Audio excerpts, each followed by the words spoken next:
За энэ өдрийн мэндийг Happy 24 клубээс та бүхэнд энэ бичлэгийг зориулж хийж бодлоо. Энэ futures арилжаан дээр эхлэн суралцж байгаа болон арилж байгаа хийж байгаа хүмүүст бол үндсэн futures арилжааны ойлголт хэрэгтэй юм болов уу гэдэг үднэс энэ бичлэгийг хийж байна. За тэгээд энэ Binance бирж дээр данстай хүмүүс бол futures Binance руу нээгээд ингээд ороод ажиллах боломжтой. Futures арилжаа бол ер нь бол нэлээд эрсдэлтэй юм арилжааны хэлбэр байгаа. Тэгтээ бол маш их бага мөнгөөр бол арилжаа хийгээд ашиглах боломжтой. За данстай хүмүүс бол миний энэ referral хаягаар буюу одоо Happy 24-гээд Happy 24-гээд энэ промо код сая авсан би. Энэ 3 хоногийн өмнө бол futures арилжаан дээр энэ өөрсдөө найзуудад futures арилжааны данс нэхэд бол энэ промо код уу Happy 24 гэдгийг хийгээд ороход бол энэ referral хаягаараа энэ таны шимтгэл бол бага тооцогдно. Одоо 10% гүйлгэний шимтгэл хасагдана гэсэн үг энэ дөнгөж сая 3 хоногийн өмнө бас энэ маятайхан бизнесийн мөнгө хэмнэх санал өгч байгаа. Өмнө нь бол яг хөө би данстай байсан. Тэгээд энэ futures арилжаан дээр энэ промо кодоо яаж авсан гэхлээр за futures арилжааны данс руугаа ороод referral хаяг гэдэг дарангууд энэ дээр ингээд энэ үгээ бичээ гэж ингээд 10% шимтгэлтэй миний найз нөхөд бол миний хаягнаас авсан хүмүүс бол гүйлгэний шимтгэл бол энэ 10% бол буцаага данс руу хийх юм аян явж байгаа. За тэгээд futures арилжаа гэдэг зүйлийг хийхин тулд энэ spot futures арилжаа юу бараа таван дээр бол энэ маш ихээр хийж ирж байсан. Үндсэн уламжилт futures арилжааны салбар болоо Chicago Mercantile Exchange дээр бол энэ хийгдэж явагддаг spot арилжаанаас арай өөр. За шууд арилжаа бол жишээ нь энэ дээр юу гэдэг нь 19 оны 4 сард би нэг $4600 1 биткойн авсан байхад ингээд өснө гэж бодоод энэ үед нь би биткойноо зарж болно. Айсвал futures арилжаагаараа авна гэсэн юм захиалга хийж болно. Энэ нь бол яг bit futures арилжаа биш. Гэрээ контракт юм байна. За бараа таварын одоо уламжилт арилжаан дээр бол энэ futures арилжааг бол их ихэн хийдэг. Нефт болон газрын тос үр тариа будаан дээр хийдэг. Жишээ нь юу гэдэг манай одоо алтан тариа компани бол буудаа гурил хийдэг компанигаа буудаа тариалдаг. За талах чихэр компани бол энэ талах хийж нийтэд түгээгээд энэ бизнесээ хийж байгаа. Гэвч тухайн жилүүдэд бол энэ буудаа ургац ямар байх нь мэдэгдэхгүй их байх бага байх энэ улирлын чанартай юм чинь бас ханшаа барихын тулд ер нь бол уламжлалт бизнес дээр энэ futures арилжааг хийдэг. Жишээ нь энэ жил талах чихэр компани энэ алтан тариа компанитай Улаанбаатар гэрээ хийж гэн гэсэн үг л дээ. Дараа жилийн намруу биднээс та нарт тооны одоо Улаанбаатарыг 800 мянган төгрөгөөр авнаа нэг ингээд гэрээ хийж байгаа. Futures арилжаа. Тухайн үед хэд болохыг одоо мэдэхгүй боловч энэ одоо Улаанбаатарыг авж байгаа талах чихэр компани бол өөрийнхөө эрсдлийг арай багасгаж гэн гэдэг юм уу нийлүүлэлттэй хэвийн барихын тулд алтан тариа компанитай futures арилжаа хийж байгаа. За алтан тариа компанийн хувьд бол энэ futures арилжааг хийснээр бас өөрийнхөө Улаанбаатар борлуулалтыг бол барьж ийн гэсэн үг. Тодорхой хэмжээгээр ханш ямар байхыг мэддэхгүй. Гэхдээ аль талдаа эрсдэл үүсдэг юм талтай. За жишээ нь Улаанбаатар ханш дараа жилийн ургац маш ихээр ургалаа ихэд зөвхөн алтан тариа биш бусад компаниуд бол Улаанбаатар авна. Тэгээд Улаанбаатар ханш нийлүүлэлт нэгсэх учир 800 мянган ш зах зээл дээр бол нэг 700 мянган төгрөг боллоо гэхэд тоон нь алтан тариа бол нэг тодорхой хэмжээний 100 мянган алдагдал үрж байгаа харагдж байгаа. Талах чихэр компани бол дээр 50 мянга ч юм уу 700 800 мянган гэрээнээс багаар хилжлэхэд ашигтай ингээд харагдаж байгаа юм байдал үзэгдэж байгаа. Энийг бол futures арилжаа гэдэг. Энэ дээр бол тодорхой цаг хугацаа заадаг боловч энэ Binance бол энэ крипто валютын бирж дээр яг цаг хугацаа заахгүйгээр энэ Binance-ийн futures салбар дээр тухайн ханш тодорхой хугацааны дараа яг энэ ханшин дээр ирэхэд бол арилжаа нээгдээд тухайн ханшин дээр ирэхэд бол хаагддаг байгаа. Гэхдээ энэ бол эрсдэлтэй гэдгийг та бүгд маш сайн ойлгох хэрэгтэй. Энэ дээр яагаад гэвэл мөр хэрэгэлдэг. Одоо хөшүүрэг гэсэн үг. Жишээ нь энэ юм дээр бол 20-с 125 дахин их мөнгөөр бол арилжаа их боломжтой гэсэн үг байна шүү дээ. За би жишээ нь юу гэдэг одоо бол энэ биткойн 7150 байна. Би өөрөө хөшүүрэг хэрэглэхгүй. За 7,099 доллартай байна. Одоо энд би 1 биткойн авлаа гэхэд 7100 боллоо гэхэд би ханш өсцсөний дараа зарлаа гэхэд 1 долларын ашиг хийж байгаа. Гэтэл энэ хөшүүрэг хэрэглэснээр би 1 доллар жишээ нь 20 дахин илүү ч юм уу 100 дахин илүү хөшүүрэг хийх юм бол тэр хэмжээгээр ашиг болно гэсэн. Одоо жишээ нь 50 дахин илүү одоо хөшүүрэг хэрэглэлээ гэхэд би ханш 1 доллар өсгөд би 50 долларын ашиг хийж гин гэж та бүгд ойлгох хэрэгтэй. За энэ маржин арилжаа хоорондоо спот арилжаа бол хоорондоо ялгаатай.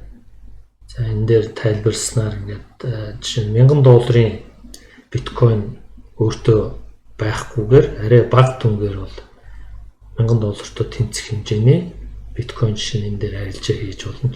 Би 50 долларын өөрөө дансантай хөрөнгөтэй бол 20 дахин хөшүүрэг хэрэглээд 1000 доллартай тэнцэх ингээд арилжаа хийж болох нь байна.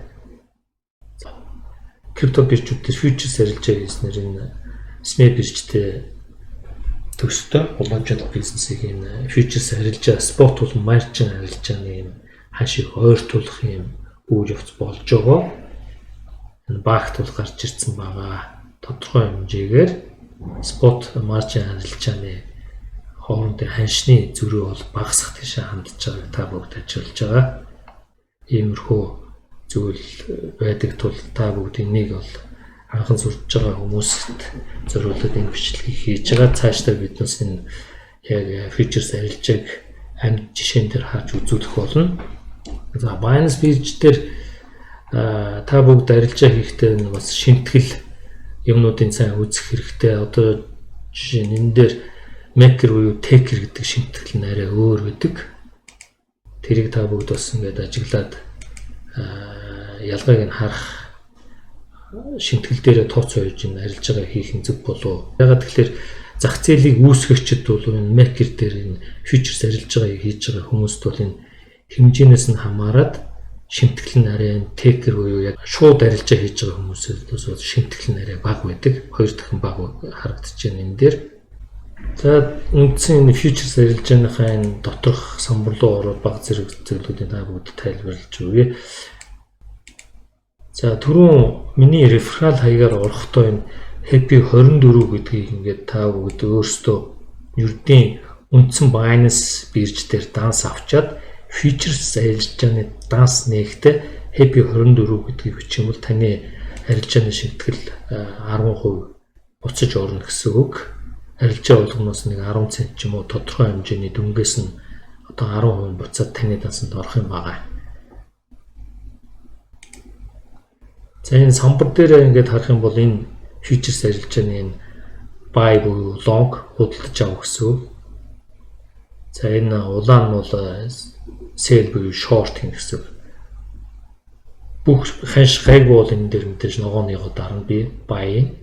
За байдал жоох эвгүүцээ ч юм уу тодорхой хэмжээгээр би өөрөө short арилжаа хийх юм бол ашигтай гэж үзвэл энэ sell буюу улааныг дарна. За энэ ер нь forex арилжаан дээр ч юм уу энэ крипто валютын арилжаан дээр энэ арилжаа хийдэг хүмүүс мэдж байгаа. Богино хугацаанд бол scalping хийдэг хүмүүс байдаг. Нэг өдрийн дотор ч юм уу 2, 3, 4 цагийн дотор scalping хийгээд баг багаар энэ ашгаа хийгээд гаргаж явдаг юм арилжааны төрөл байгаа. Тухайн энэ фьючерс арилжаанд оролцохдоо тухайн арилжаач хүн өөрөөхөө тэр мөнгө болон арилжааны эрсдлийг тооцож би одоо яг short хийх үү long хийх үү гэдгийг өөрөө тооцох хэрэгтэй. Учир энэ дээр нэлээд сайн мэдээлэл аваад суралцсны дараа бол арилжаа хийх хэрэгтэй. 25 энэ 100 дахин их мөрийг тавих шаардлагагүй. Эхэндээ бол ингээд арай багаар нэгээс 5-ын хооронд ч юм уу хийхэд бол эрсдэл багтаа байх болно. Тэгэхгүй бол бас их хэмжээгээр уруулсан мөнгөдийн алдах боломжтой. За жишээ нь биднээс энэ зурган дээр та бүгдэд үзүүлэе гэж бодож байна. Нэг график байна гэж үзье. Ингээд ийм хоёр координаттай. За энд бол доллар. За энд бол цаг хугацаа. За зах зээлийн ханшны хэлбэлцэл ингээд тодорхой хэмжээд ингээд өсөд буураад ингээд явж байгаад энэ хэд ирэхэд бол биднээс би жишээ нь өөрөө захын ханшийн одоо өснө гэж бодвол энд бол юу биткойн ингээд худалдаж авч аавна гэсэн тодорхой нэг ханшаар. За энийг авахдаа би юу гэдэг $10 тухайн яг энэ байгаа ханшин дээр биткойныг авахд дээшээ өснө гэсэн үндслээр тооцоод фьючерс арилж байгаагүй юу? Арилж байгаа нээж байгаа. Нэг өсөндөө фьючерс арилж бол тодорхой цаг хугацаагүй ханш миний одоо захиасан ханшин дээр ирэхэд бол хаагддаг. Лонг ч юм уу шорт үед хаагдана гэсэн. За ингээд дээшээ энэ ханшийг би $10-оор 20 дахин илүү хөшүүрэг аваад хэрэгсэн бол $200 биткойн арилжаа хийж байгаа. За энэ бол бас тодорхой хэмжээний эрсдэлтэй. Ханш яг зүгээр ингээд өсгөөс өмнө доошоо унана гэдэг тооцоогоор биднээс тодорхой хэмжээний стоп лосс ч юм уу өөрийнхөө алдагдлыг хязгаарлаж өгөх хэрэгтэй. За нэг 7100 дээр одоо ханштай байхад би нэг 7150-аар биткойн авчаад дээш нэг 7500 хүрнэ гэж байгаа бол 7100-аас би стоп лимит энэ одоо хязгаар тавьж өгөх хэрэгтэй. Нэг өсөндөө яаж юм гэхээр алдагдлаа багасгахгүй бол тодорхой хэмжээгээр ханш ингээд доошоо огцом эндээс авснаас ингээд доошоо унах юм бол би энэ бүх $10 алдах учир шинэ 7100-аар авсан ханшийг 7100 дээр стоп лосс тавих хэрэгтэй. Стоп лимит.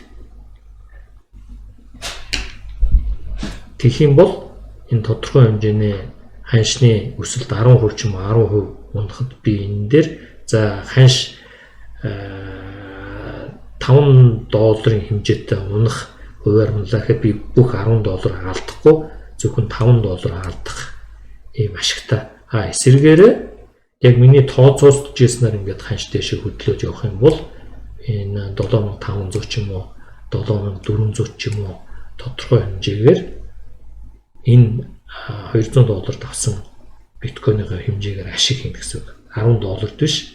Би $10-той мөртлөө 20 дахин хөшүүрэг хэрэглээд илүү их тоош хэрэггээр бол ашиг гаргана гэсэн үг. Эсвэргээрээ та буруу тооцоод алдагдлалд орно гэсэн ийм тооцоотой энэ фьючерс арилжаанд орох хэрэгтэй. За ингээд биднээс дараагийн удаа тодорхой хэмжээгээр боддоор яг энэ ханшин дээр та бүгдэд арилжаа хийж үзүүлэхийг оролдоно. За анхаарал тавьсанд баярлалаа. Баярлалаа. За та бүгд тэгээд манай энэ social сууг буюу энэ YouTube хаягн дээр subscribe дараад онхоо даруул энэ тухайн мэдээлэл тань цаг алдахгүй хүрэх болно.